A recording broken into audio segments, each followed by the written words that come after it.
What's up, Detroit? We want to welcome you guys back to this week. Another lovely day. What's up, Detroit? Yes, it's our pleasure. We got our special guest with us this day. We're going to spend an hour with Mr. Khary Frazier. Yes. Tell us why Detroit is different and what's different about Detroit. Lots of stuff going on in the city this week. I'm sure. Yeah. And that's the guy sitting next to you that knows about most Tell of the you a little stuff bit about going it. on here. Yeah. Okay. Okay. Khary. Well, it's awesome to have you here today. Khary. Thank you. You know, Joe is definitely someone I look up to, admire, very talented, very skilled, and one of the big homies, OG in the game when it comes to doing things, but still getting down, offering people a platform such as myself to do this, but also just so much talent, song, dance, entertainment. Right. Yes, he is. Tell us a little bit about what you do so that the people that may not know who you are will know. Okay, Khary Frazier. Some of the people familiar with the station knew me from before when I hosted the Michigan Citizen Show here. And that's where I knew HT and Sean. But me personally, Detroit is Different is what I'm doing right now. Yes. How most people know me. DetroitisDifferent.com, DetroitisDifferent.com.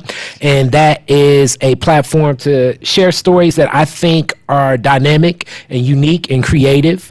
It's an intersection of so many different people. And that started in 2014. Okay. And when that started in 2014, I was sharing my perspective of life from interactions with people such as Joe, Orthea Barnes, Sharon McPhail, some of the stories of Don Barton, and just all these people that I think are cool and different things about Detroit that make it unique and dynamic. I feel that one of the cool things about Detroit is it's like a mix of so many different cultures and subcultures that you may or may not know about. So like the Detroit scene, depending upon where you are, has a wealth of people from East Africa, West Africa, definitely ties to like Eastern European cultures. When you just go through Hamtramck for a day,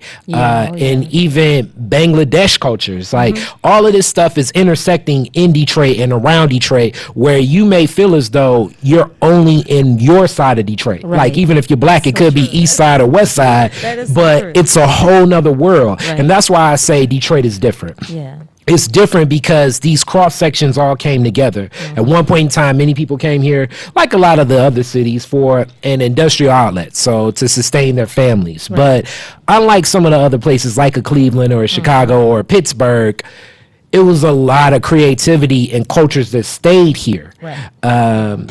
A lot of the, even when we think of the Mexican culture of West and Southwest Detroit, that's a lot different than the Mexican culture in Los Angeles Yeah, or that's right. Texas. That's true. So when people say that, like, this Mexican food is different than that Mexican food, well, it's like this is a different region of Mexicans that There you came go. to Detroit Right. than a lot of the other Mexicans that have come into what is kind of their nation, but what we recognize as our nation. Right, But right. that alone adds a different flair, a different Yeah. culture.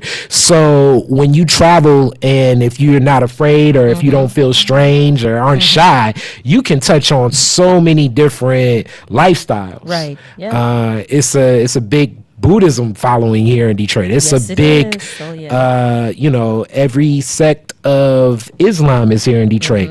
The start of the Nation of Islam is here in Detroit. There are so many different things. This station alone, when we think of the outlet of what R.J. Watkins has done, but Yes. if you just watch this station enough all day, you're touching on so many different walks of life, Yeah, paths of yeah, life. absolutely. So, Brenda Perryman, Joanne Watson, Joe Pep, Hood Research, and Theo Broden and what she does. Like, Yes. these are different people that are interconnected and coming across lifestyles and paths, Right. and then all going even to what Sean does with his shows. Right, Like, right. these are examples of what Detroit can be. Yeah, and that's awesome. It is because it is so multicultural, Right. and I think even more now than I have ever seen it in Detroit is so evident of all the different cultures here because they're all coming to the forefront. you know, and everybody's included. That's what I like more about the time that is now than it has ever been. And like you were saying about the different sections, how we're all kind of move off to our different sections, but we do come together, you know, and like the World Festivals, you see some of everybody there. It's just awesome. I love that. Yes, And I love that definitely. this is a place where we can all come together and expose that. It's awesome. So Detroit is Different is a platform for that. It started with myself telling my stories, but now it's all types of podcasters. So I say Yes. DetroitisDifferent.com for the Detroit is Different stories, but DetroitisDifferent.net for the many podcasters. And right now it's 17 different podcasts, all different types of podcasts, and they have a platform to share their stories. Wow. Wow, that's awesome. You got a new building too, huh? Yes, sir. Well, that building is really an old building. I took my grandmother's home that I am the owner right on Clements. Right. So not far from here in this station. And that is the space where I have the podcast studio. We create content there. Content is just another way to me of it's messaging, you know, Yeah, so like, I yes. mean, right now that's what they call it. But, you know, at one point in time, content was the newspaper. And before that, I guess it was African griots telling stories from passed down from generation to generation. But right now we use video, we use forums like social media to share it, and podcasts and different things. That's what I'm doing with Detroit is Different. Wow. Yeah, I was very impressed when I was over there, and I Thank you. had a lot of ideas. I was like, you know, we can go over there and film our show in Yeah, here, Joe's been talking and about have that. some live folks and film it all. You know, boom, set from one cut from one to a stage with audiences and all those kinds of. You know what? Something happening over here. Yeah, and it's inspired from things like this, like what RJ Right. has done. When I think of the institution that HPR has been, it is an inspiration that we can do something on our own. And when I say we, I mean Black people in America can independently tell our own stories. And I that's think key. that that's very Don't wait important. on it to be told for us by Yes. somebody else that don't Yes. even know us. Right. Yes. Right. We don't want nobody to write you in your own No. life. No. It'd be his story, not your story. Yeah, their story. Yes. Yeah, you know, when I first came back to Detroit, I was partnering with Orthea, and that's when I first met Curry.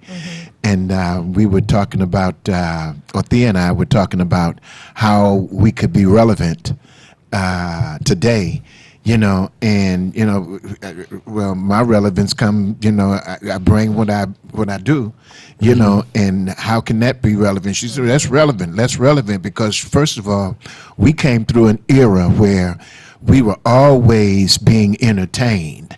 You know, in other words, what I see now is like what you were saying. You're seeing so many new different types of communities and cultures that before then we had us in our Black community, we had to be competitive inside the community to make a little noise.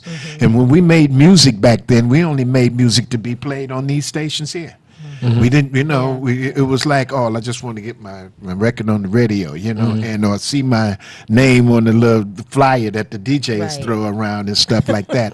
And the next thing you know, you leave town and go somewhere else, you say you're on somebody else's chart. So you start understanding that it has to start somewhere.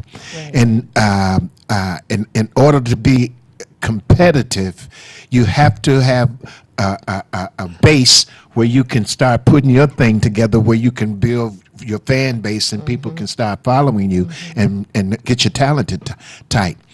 And it made me think, just from what Curry was doing, you know, I was like, you know, it used to be a time when all you have to do is go out in the club and perform and somebody see you and then you can get together and hook up.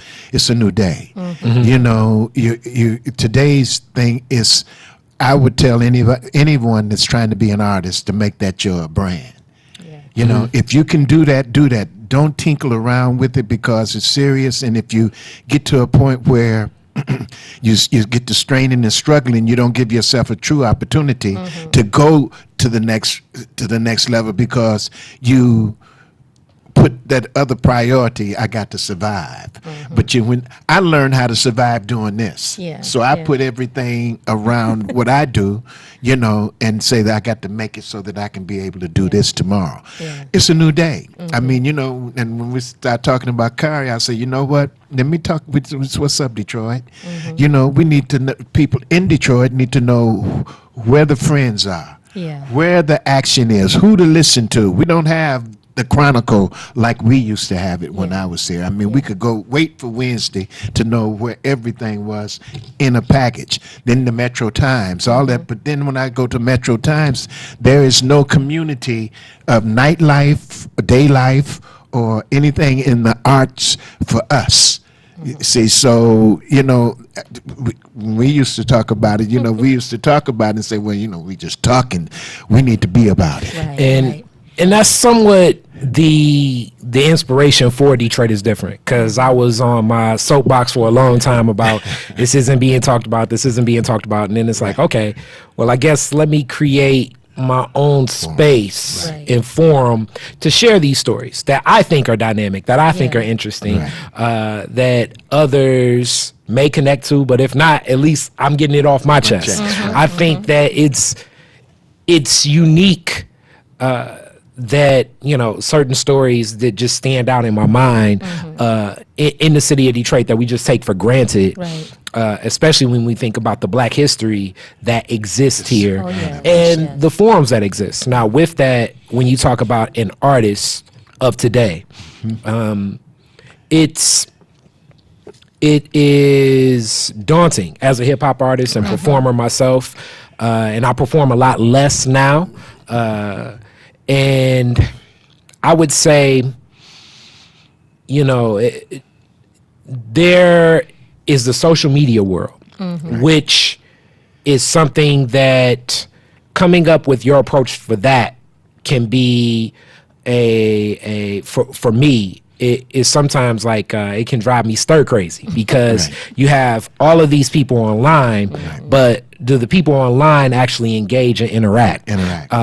I have you know, connected to Detroit is different. The way I sustain myself is my marketing firm, Creative Differences, where I provide different services in messaging and content, whether that be video or graphic design and designing tickets for people. And one of my clients yesterday is doing a New Year's Eve party, and he said, you know, somebody said people don't even buy paper tickets anymore. And I'm like, well, for me, and when I do events, the paper tickets still matter, because my paper tickets I give in, you know, make a database. This is like old school. I make a Right. database and I That's give important. 5 tickets to these different people I know. And now I'm selling ticket sellers instead of actually selling tickets, even though I still sell tickets. It's marketing. But this is the tool, because the Right. online purchase in today's age, as it's a different transaction. So for the artists today, the convenience of an Instagram ad or a Facebook ad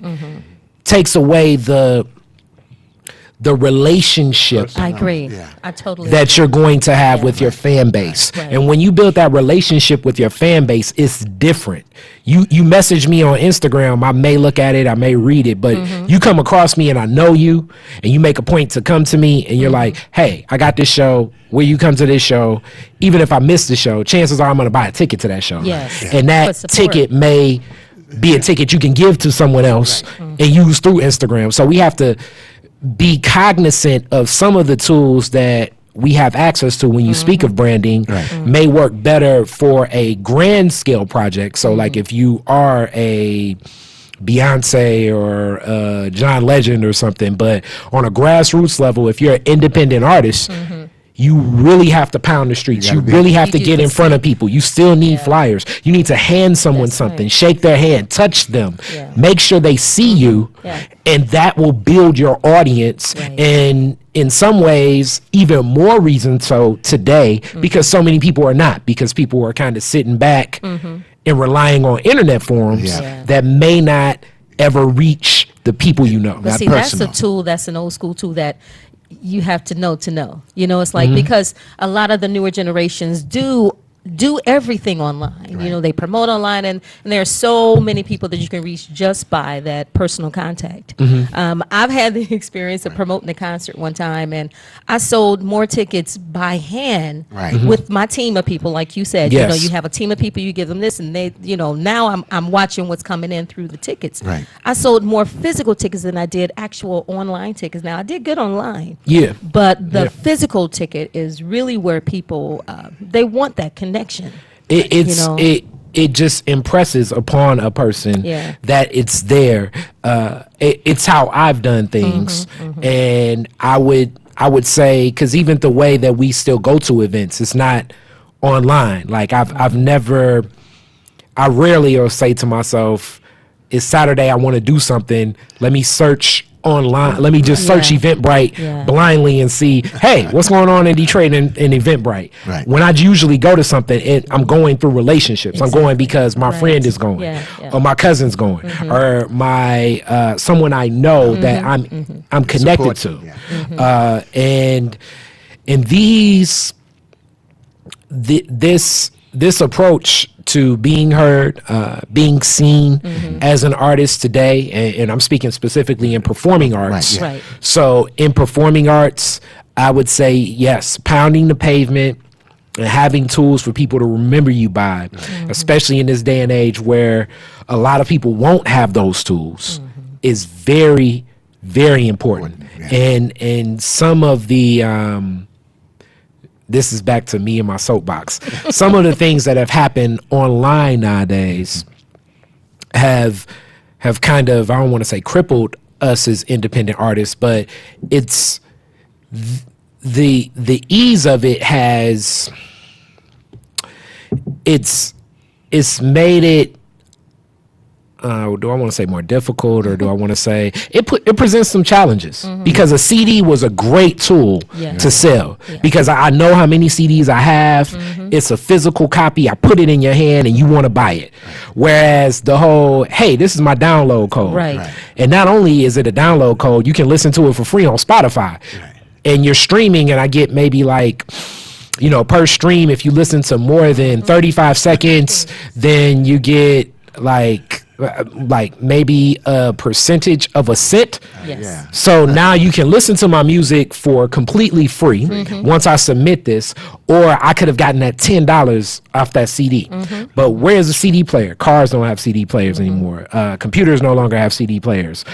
Nowadays, I mean, most people are streaming their, you know, they don't even have DVD players to listen to your CD. Yeah. So like that physical copy still matters so much to us Yes. as performers, I believe. So Yeah, I it still does. It print does, CDs, for because sure. sometimes a person will buy a CD just in support of you, but it's a physical something they can touch. Right. Because that digital, I don't know if that connection will be made. It's like 5 digital albums that I'm saying, oh yeah, I'm gonna buy it. Like even you guys, it's like, oh yeah, I'm gonna buy it. And then you see them, and then you go home, and then it's like, oh man, I totally forgot. It's like Molly Wop's Yeah. album. It's Right. it's like Bryce's album, Brandon Williams' new album. It's like all these albums of great Detroit artists. Whereas like if it were like it was before, and I was able just to walk in a Chantonique's and I see it, then it's like, oh yeah, let me buy Yes. let me buy this copy of Undisputed Truth. Let me buy this Bryce copy. Let me buy this Right.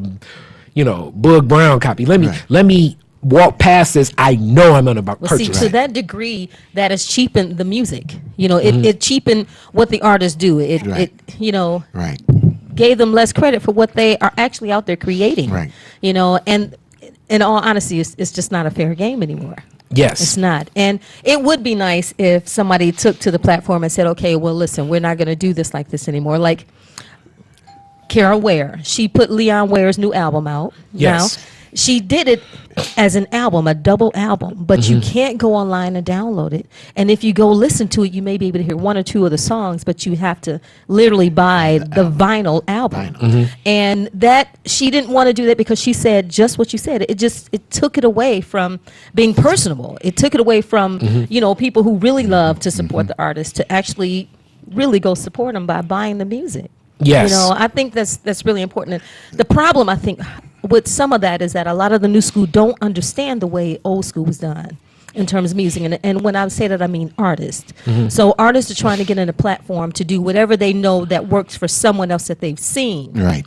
And sometimes it works for some people who have a heavy team promoting on Instagram and social media networks and whatnot. And so it may work, but that's not for every artist. That's not necessarily every artist's experience. You get Well, what I'm saying? yes, I agree. For the independent artists, as so many people right now are like raving over Eddie Murphy's performance in the Dolomite movie. Oh, yeah. And the way that he independently I saw it. went about marketing his music and Okay. marketing music albums or comedy or perform. I don't know what Dolomite was doing, actually, to tell you the truth. It's hard to Well, even we label didn't understand it, but now label we it, do, right? but it was Rudy Ray Moore's Right. thing. He was doing Yes. exactly what we're talking about now. Yes. He did not have the forum because, first of all, everything was rated triple X. Well, you talk about that, brother. Yes. So, so Different. he could, at certain times you can hear bits and pieces of Red Fox. Yes. Certain DJs would give you teas and stuff like that. But all that did was make people, a little bit more hungry and thirsty. Right. Rudy Ray Moore did not have the acclaim of Red Fox. No. He was a guy coming out of the streets, Yeah. doing what. Listen, I got 6 CDs right now in my back when I leave here that I got to go to the post office to mail because folks from the era call me and say, Yes. "Man, I've been seeing you advertise. Yeah. I don't download. I got my CD player, my card. I can play this, and I still have that. Can you send that to me? I don't want to download. Right. Can you send it to me?" Yeah. And I was I like, truly "Of course." appreciate that. Because when we first started doing this, we started thinking and talking about how to maximize what it is that we're trying to do and how we can get the best kick out of it. But even now, let me go back a little bit. The first record that I ever made, at that time, 78s. What everybody had. Yeah. I done broke them, many of them, my Yeah, mom and them, my aunts had. So when my record came out, it was a 45. Yeah. All my friends had 78 players. And I was like, What are they gonna do? You gotta get with the new technology. Yeah. What are they gonna do? You gotta get one of them little whole thingies. and it just seems like I've been on that edge all my career.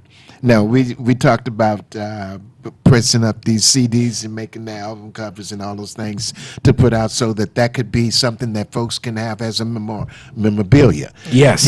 And we even kind of skipped a little bit around on vinyl. But I mean, we were seeing vinyl re-emerge itself from because we used to we Yes. deal with all of that. Right. So but we didn't think about investing in in this first CD that we did in the Right. vinyl. And I think that you still should. It ain't late. Yeah, it's it's never not too too late. late. Right. And also That's a the remix. vinyl process as the appeal of it.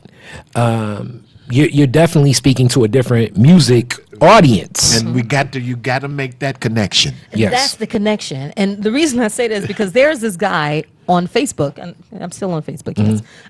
I mean, we all Yeah, we will. we're on You Facebook gotta be on Live. As an everything, artist, right? you You on better be everything. I still everywhere. have a MySpace page. Oh, come on. MySpace is music based. I Absolutely. mean, I have I a rarely MySpace. go, but I never I use still it. have it. You know what I'm saying? Lord have And you mercy. better believe if I start getting some Yeah. messages to sell some music, I will be there. Right. See, there you go. Back on MySpace. Right. But this guy, older gentleman, actually plays albums. And he'll just have his little podcast going on Facebook, but he plays albums. So I'm sure if we had an album, he would play that album. Of course. A lot course. of people don't necessarily like the digital format.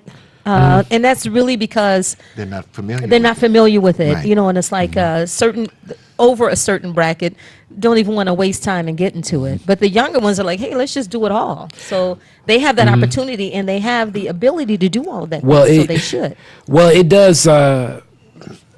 Man, this discussion is a unique discussion, but the digital format does a couple things for the listener experience. With the physical copy, it's like I have this CD player I have a CD, I put my CD in the CD player and I listen. Yeah. The digital format now also still has, you have the advent of the distribution of what's digital and how you consume it. So, okay, I purchased something through Amazon Music.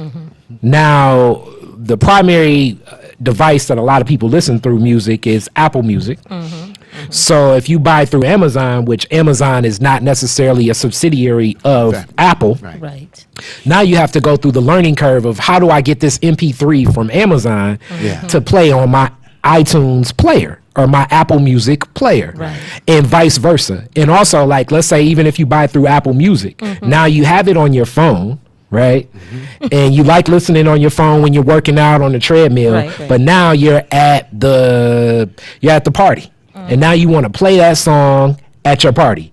Now, do you have a device that can sync with your phone and your Bluetooth to play off your Bluetooth? Or do you even have a Bluetooth speaker that's compatible?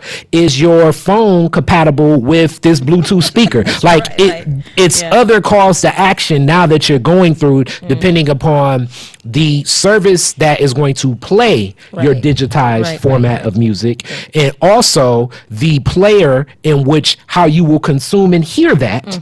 You know, because nowadays, you know, most devices almost all devices are shifting to Bluetooth, meaning that you don't even have headphone jacks and things anymore. So now you need a Bluetooth player to sync to things, and this can get overwhelming for a younger person or any person, but definitely if you're an older person or not, or just a person that's moving all the time. And it's like, okay, I remember when I could go to the record store, buy a CD, put it in, or buy a vinyl, know where I'm going to play it and listen to it and enjoy, you know, my glass of wine or my dinner and listen to an album.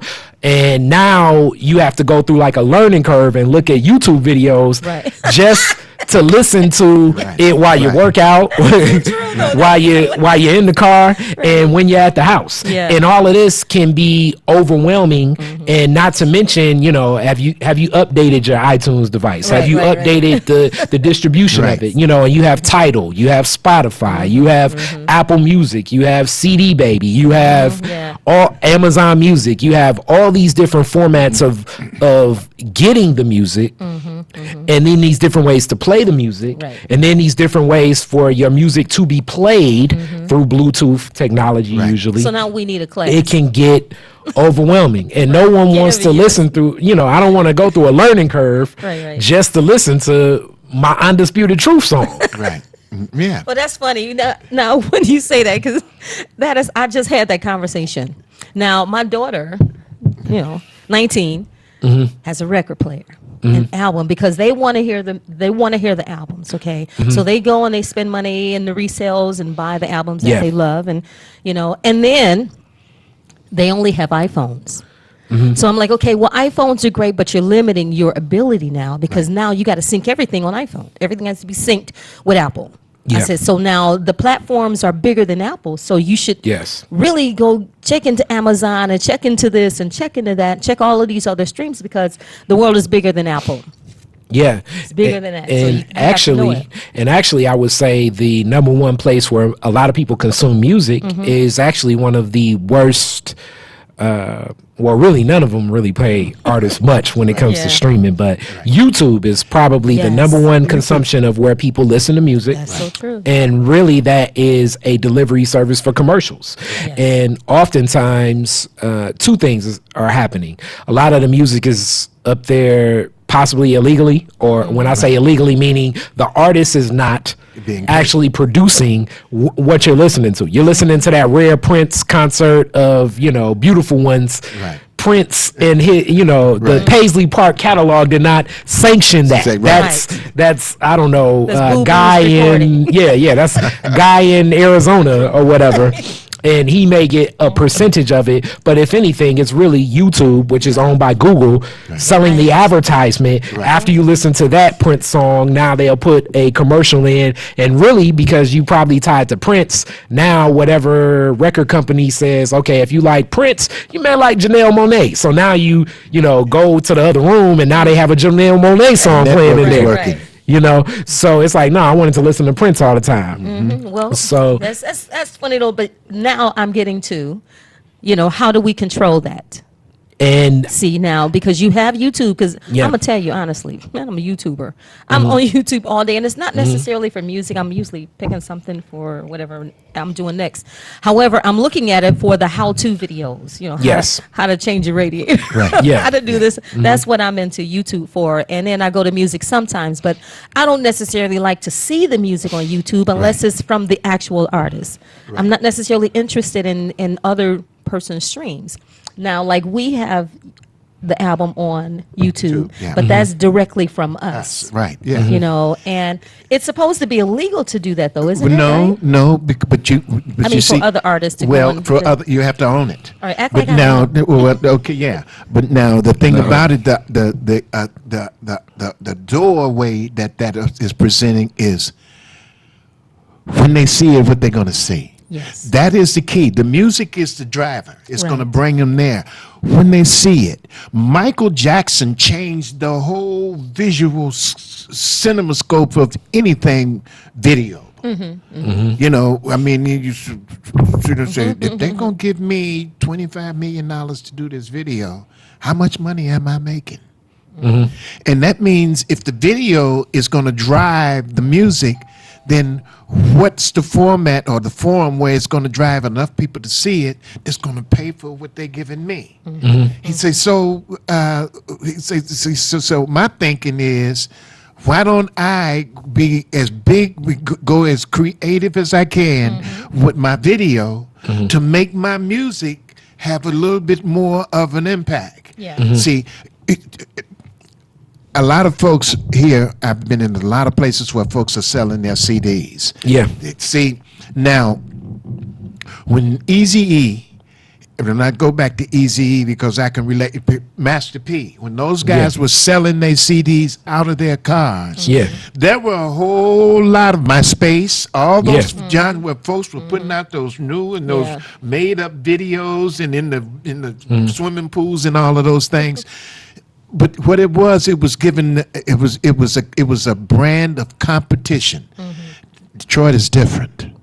See, so when you start seeing all of these different genres, and when you mentioned Molly Wop, I mean, I was very impressed with because that vibe could have sustained itself from when I was coming up and hanging out with David Ruffin and Palm in the era where that music was. It's still there. Yeah. Yeah. The only thing that's changing around us is how do we distribute it, How do we consume it? how we Right, consume it, how we can make the consumption of what it is that we're doing pay us. And that there, through these digital formats, has definitely, I believe, taken more and more of the avenues for empowerment for an independent artist away.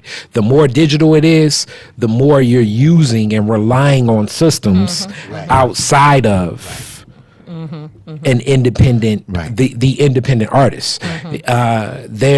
That is where we need to remain back to. creative. Right. We need to remain creative. And also, as we remain creative, we can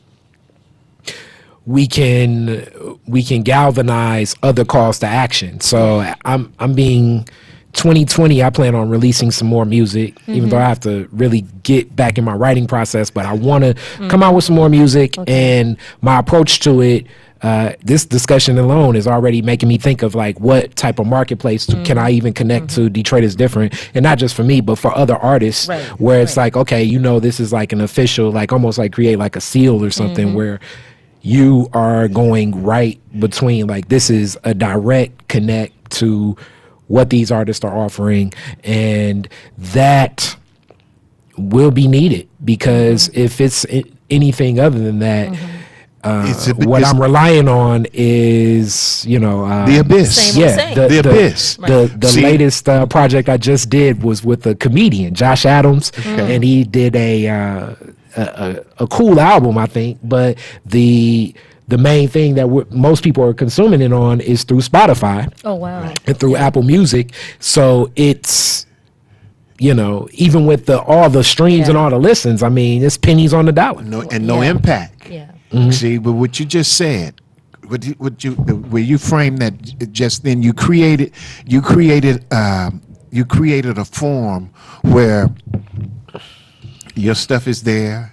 Okay, here comes somebody else's stuff. Here come my stuff.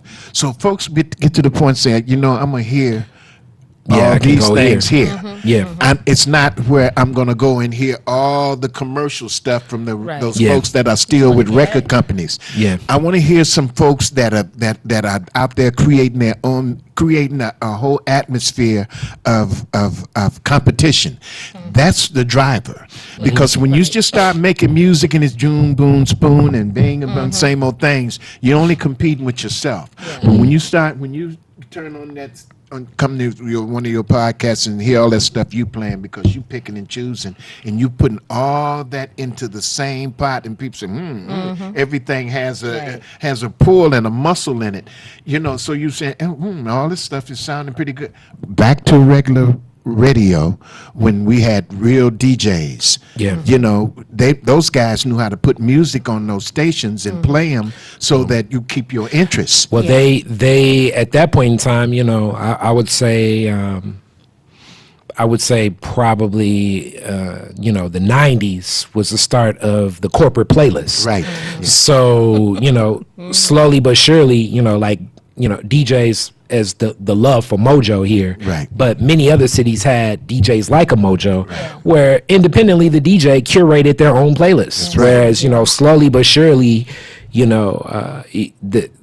playlist became like half and half corporate, half DJ. Then it became, in a whole hour, you may be able to pick 3 songs. Now it's to the point where like in 7 hours of programming, the DJ may only pick one song, and of that song it's like a list of songs that you can pick. So it's not even like the DJ is selecting the song, they're selecting of the options. Of the options. Like the days of Mojo saying, okay, I can play Mozart, Herbie Hancock, Undisputed Truth, Marvin Gaye, It gives Anita the- Baker, gives the authority or Prince, the- NWA, right. like that creativity. Or it's raining today, so I'm playing all songs with rain. Like that right. is nothing. Yeah, but that you're gonna that get. took away the control when when radio went corporate, and that's really how I'm going to frame it, because radio went corporate. yeah. You got these big companies out here telling the DJs what to play. Yes. When the DJs have their own, they are what made the music hot. So At one point in time, I would say, like the idea of DJ has shifted so much. So like at one point in time, yes, DJs I think had a pulse on like what's happening in the community, where people will respond to rhythms and how they Changed a lot, sound like you sound. Whereas now with corporate playlists, you kind of already have an idea of like, okay, whether I like this song or whether I don't like this song. If Beyonce makes a song, and I think she's very talented, if Beyonce makes a song for tomorrow, pop stations and urban stations will play it. I don't care if she's just slapping her knee. yeah, yeah. And she says, don't play this record, slap my knee, slap my knee. It's going to be played no matter what. Right. Okay, now listen. On that note, we got to take a small break. yeah, Okay, we got to see. take a very, very small break. Yeah, we got to yeah. give a thank to our sponsors, Lemon Burn. Right. We're doing that corporate thing. We don't want to overwork Sean over there. Oh, okay. Right, but Yeah, no, this Sean's conversation is man. really, Yeah. really a good conversation, man. It's really interesting Right. because I know stuff like about this. Anyhow, we're going to take a very small break. Don't Want you leave. guys to stay with us. We'll be right back.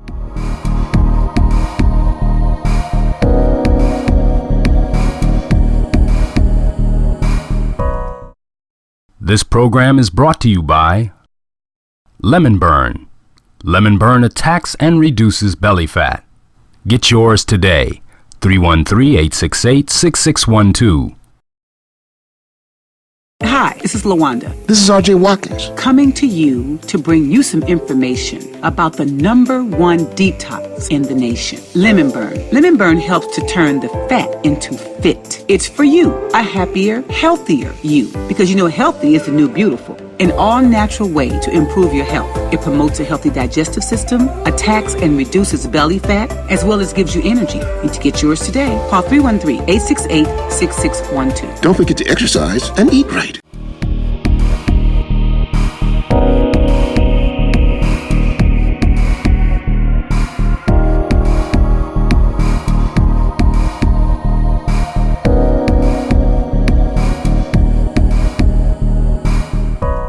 What's up, Detroit? We're right back at you here at the HBR Studios here in Highland Park with my man, Carrie Frazier. Thank you, Miss thank you. Daisy Love. Hey, hey. What's up? We're trying to put you a little close to homing in on creative marketing and thinking about how you can make your music work for you, how you can have these discussions and be a little bit more aware of what your creativity can do for you, how you can be able to put it in a form, what to look for, and how to be competitive. That is the key. To be competitive, you got to be in a mix of folks that inspire you to say, I got to compete with that. So that makes me a little bit more energized to make my product a little bit more competitive. And then after you create that product, you got to be able to figure out, how do I cleverly sell this? How do I be cleverly put my stuff in some stream where whatever it is, it's going to work for me? I'm gonna put my stuff in the Spotify. I put my stuff in Spotify, but it don't make me a whole lot of money. Yeah.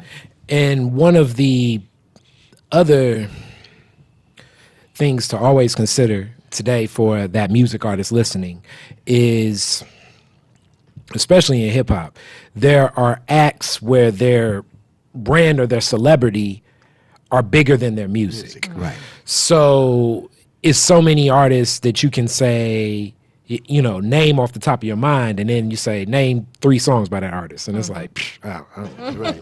Yeah, that can't one. name, That one that said. I can't name a song by this There's only one person. song, right? Name You the know, song, but so- the artist, yeah.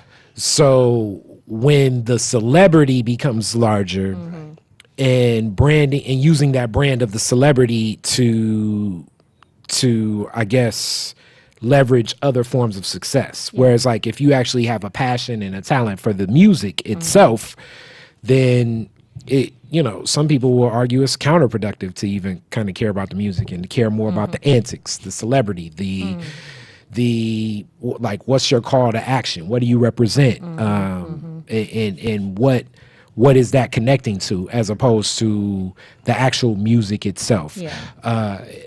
Being aware of that and having an audience that even will connect, even how they connect to music of, do they come to live shows?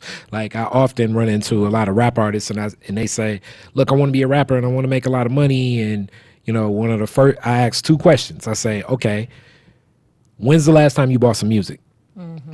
And then they're like dumbfounded, So I'm like, all right, so you're not even in your audience range of who you want to make some money from. Then I say, when's the last time you paid to go to a rap concert? Right. And then they're like dumbfounded again. So I say, okay, you're a consumer of this, meaning, and that's where I talk about like the YouTube and the Spotify. It's like it's a lot of ways to consume the music, but it's not really paying the artists themselves. So when thinking about this, then you have to rethink, okay, who are the artists that are being paid? How are they being paid? Are they being paid for performance? Are people buying the music? If people are buying the music, how are they buying the music? Where are they buying the music? How are people consuming it? It brings other calls to action, because it can just go over our heads of, like, okay, especially for a young person, it's like, if you're under the age of 25, you've probably never paid for music in your life. Yeah, probably.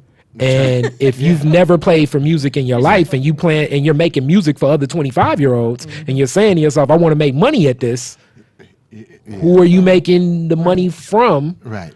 When possibly the streams, God rest the dead Nipsey Hussle. I remember when he put the post up about like how much you make off of streams, but even songs like as popular as the song Happy was from Pharrell. Make no money. I think he made maybe, and I think that played across, urban, contemporary, pop, adult contemporary. Like it played almost in every genre form you could think of, as popular as that song was. But he may have only walked away with, I think they said $300,000. And to say you're going to get a song that's a bigger hit than that is, you're being very ambitious.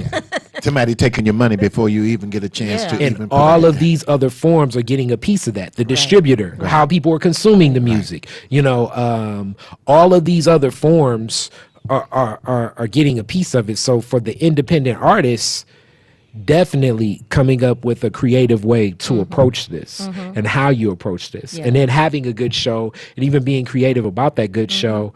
You have a band, any solid band, unless they love you, you're looking at maybe $125 a man for your band. That's the least. Yeah. That's old And school. that's if they love you. limit. So in, Like, I can't in do no that, more than that. Come on. in that alone, if Yes. you want that 5-piece band, you're looking at like, man, that's, you know what I'm saying? That's 1,100, I 1,200. guess that you know? goes to the kind of act and artist and Yeah. how you want to put yourself out there. Because we talked about this with Joan Belgrade. Right. And when she was on the show with the attorney Howard Hertz, and he was saying, well, it just depends on how you want to make your money. Yeah. Do you want to make your money as a performing artist? Do you want to make it as a recording artist? How do you want to make your money? So when you become an artist, in terms of thinking about how you want to sell yourself, how you want to promote yourself, what do you want to do? Do you want to be social media branded?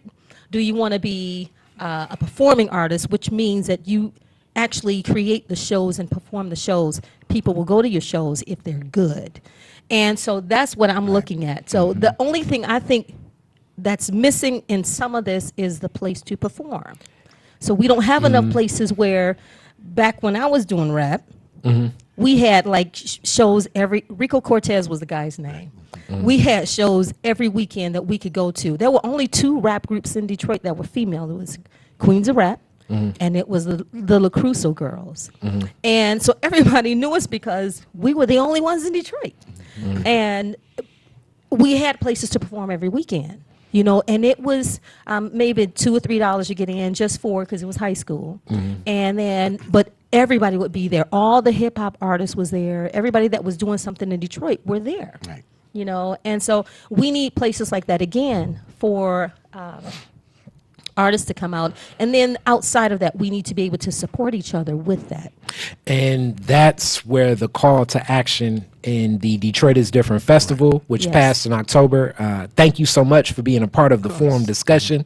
We did a think tank, and it was 4 facets, but it was really just on place and the place that you speak of, and how that place is valued as a performer, because creating the place to perform, it's experiential. That's what people want. So coming to a show, as much as it's about sometimes the entertainment is accenting the vibe of whatever else is going on. It used to overwhelm me when we think about Orthea, and she would say, I was like, how are you performing basically 48 weekends, like, Thursday night 1 show, Friday night 2 shows, Saturday night 2, maybe 3 shows, Sunday 1 show. Like, you did that with almost the same band, and you reworked the show, and you rehearsed on Tuesday and Wednesday.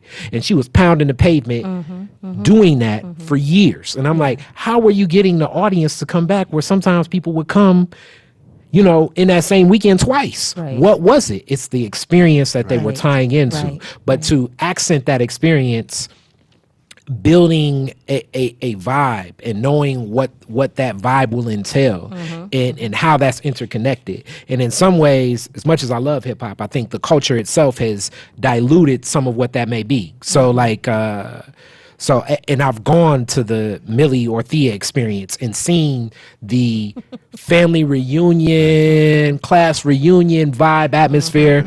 The hip hop club is all right. First off, this is the VIP, so it's like I'm already segregating where you're gonna go. You know what I'm saying? What this experience is, Right. and like, these people will have bottles, those people won't have bottles, or like it's not the same. You want to go back to the Millie and Orthea show. Like, I had that experience, and I may be biased for Orthea, but I don't even think it was just me. But it's people telling stories of, I met my wife here. Right. I met a business partner here.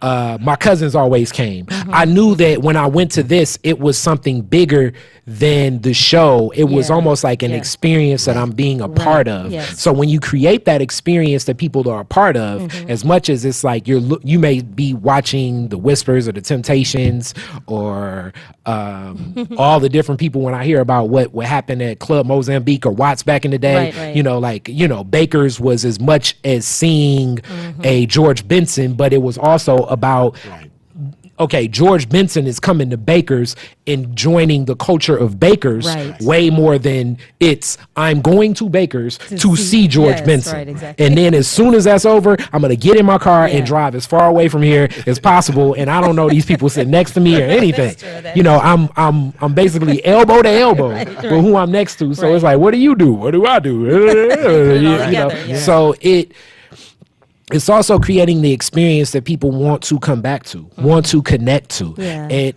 in building that culture, as a performer, it takes a connection. As the promoter, it takes a connection. And also as the venue, it takes a connection.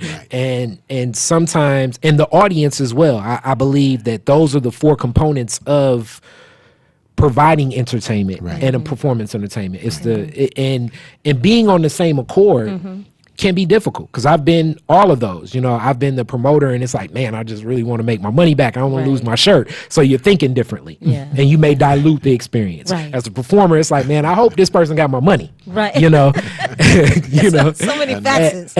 as the person that owns the Yeah. space, it's like, I hope they got my money and I hope they don't break nothing and I need yes, insurance yes, and they yes. got it's security and you know they don't blow none of my fuses. They bringing in somebody that's going to be making chicken wings and it's like, oh man, they about to have me go under, you know. And as the person going to the experience, it's like you want to meet somebody. You want to have a space where you meet somebody that's cool because that's why we're going out. You know, you want to connect to somebody new, Right, not just the right. people you know, but if it's even the people you know, it's expansive. So creating those spaces takes intentionality and patience, and it's rare when you connect to something like that because you feel that energy. You know, and you know, for a lot of the promoters, and it's less stages here, and you can go to other cities like definitely Nashville is one of those places where you can go and feel it. You can go to New Orleans, Bourbon Street.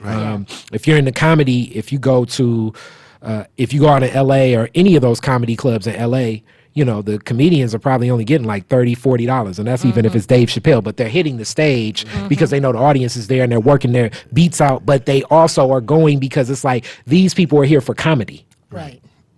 less than, you know, that break. same comedian, you know, 2 months later and they're in, you know, God knows what casino Right. in Kansas, outside of Kansas City. And it's like, you know, it's a different feel. That's right, They're not gonna, you know, Chris Rock's not gonna walk off stage and be at the bar standing next to you and you're ordering a drink next to Chris Rock. That's not gonna happen Right. Right. in Kansas City. But at the Comedy Store, Yeah. Yes.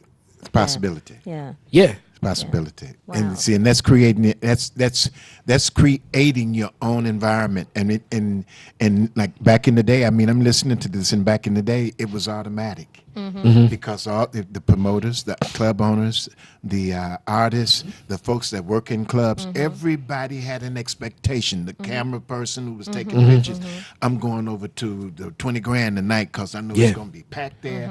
I'm gonna take pictures. I ain't got no competition, and I'm gonna see a show, and I know ain't no telling who all's gonna be in there. Yeah. See, so everything created its own network. Everything that's a part of it. Like right now, we flounder. We go to an expectation. You know, not where we can go and show up and create a whole different vibe. You know, so it's a different Detroit. Yeah, so people can come and get something that they wasn't expecting, Well, and it's then still that's- great. that's you the know, key. there was one other person that I was talking to not too long ago, and they said something about, you know, back in the day, Right. Yeah. when I was out doing my thing, we were doing it for free. And I was like, but it's a new day. A lot of people don't want to do that for free anymore. You know, they don't want to have to rehearse the show and go and hit the stage and be there from 6 to 2 in the morning, Right. you know, trying to perform Right. or be seen. And I think a lot of it to me is a give and take, you know. Yeah. Some things you will do where you pay, like you were saying, and some things you will do for free, but that's part of the grind of entertainment. And if you're an artist, if you're a true artist, you're going to understand that some things you are really going to work for, and some of those things may come to you That's right. that you did for free. So you have to understand it's a give and take and all of that. And in hip hop, in rap, in whatever format you're doing, Right. even in theater, because I did theater for a while. But even in theater, you're going to probably give more than you get right off the rip. So just be willing to understand that. You know, it's all a process. It's, Right. it's part of the grind or the woodshedding, as they call it, Joe. Right, the woodshedding. The woodshedding, You got to so- put something in it to get it out. Right, right. You know, and the culture is created by those folks that don't expect to. Those folks that come in there unintentionally, and whatever the response and the reaction of being in the environment creates the environment. See, so everybody has a different expectation, which creates a lane, and in that lane, you always single out your lane. And you know what you're competing with when you're sitting there and you hear Marvin Gaye, ooh.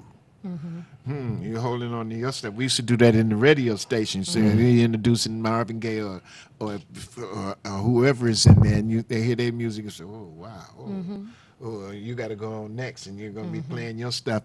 You automatically are a part of the whole thing. My very first record back in the 50s, when one of the first times we went out to record hop, three different places at the same time in one night, and I'm a youngster. Barry Gordy, Eddie Holland, and all these three different DJs. Yeah. I'm with my group. We cross fading each other. And we go there, they there, we come Yeah. back, then we there, and it's like, wow. The highlight of my life was I went to three different places, and all these three places was Eddie Holland and Barry Gordy. You know, all these folks in all these places where the DJs were hot Yeah. back then. Yeah. But that was, you know, as an artist, that was what I was looking at. Right. Yeah. And that's how I felt about it. Right. Well, I appreciate you being here today. Thank It's you. really, really outside of being on your show, but sitting here talking to you because we actually get to talk about other things than what we talked about. We was talking about Undisputed Show last time. Yeah, But yeah. we got to Thank talk you. about you and find out who you are, what you do, what you're about. Can you give us a brief advertisement? Just plug yourself a little bit. Tell them where they can reach you. Go to DetroitisDifferent.com. Go to DetroitisDifferent.com. DetroitisDifferent.com. Yes, yes, yes. And they can hear you. Yeah, your yeah. podcast? All of that stuff is And others. there and more. Yes. And Yeah. more, and then look out for your shows too. Yes, because you yes. do promote. and Yeah, produce. the next show will be Blues and Bar Night with Thornetta Davis. Yes, That's yes. coming up at Queen the Whiskey Diva. Yeah. Factory, 1000 Maple Road. That's like at the old Stroh's Brewing Factory. So Okay. if you know a little bit about Detroit, it's there. Yes, to be yes, there. Yes, perfect. Joe, be there. that's another show, honey. This was We a got to great do- show, man. We yeah. got to have you back. I Thank always you. want Look good forward people to it. Come on Thank back. you. Thank you. We're going to check you guys out again. We've got to give a shout out to our sponsor, Lemon Burn. You guys try it. You heat it up before you eat your first meal, 4 ounces. Warm it up, put it in your belly, 10 minutes of cardio 3 times a day. And I guarantee you'll see some results. I'm giving it 30 days, maybe 6 weeks. That's what, a month and a half, right? Yeah, yeah. Yeah. You should start seeing some results. But we're going to wrap it up, and we'll see you next week on What's Up Detroit. You What's guys. up?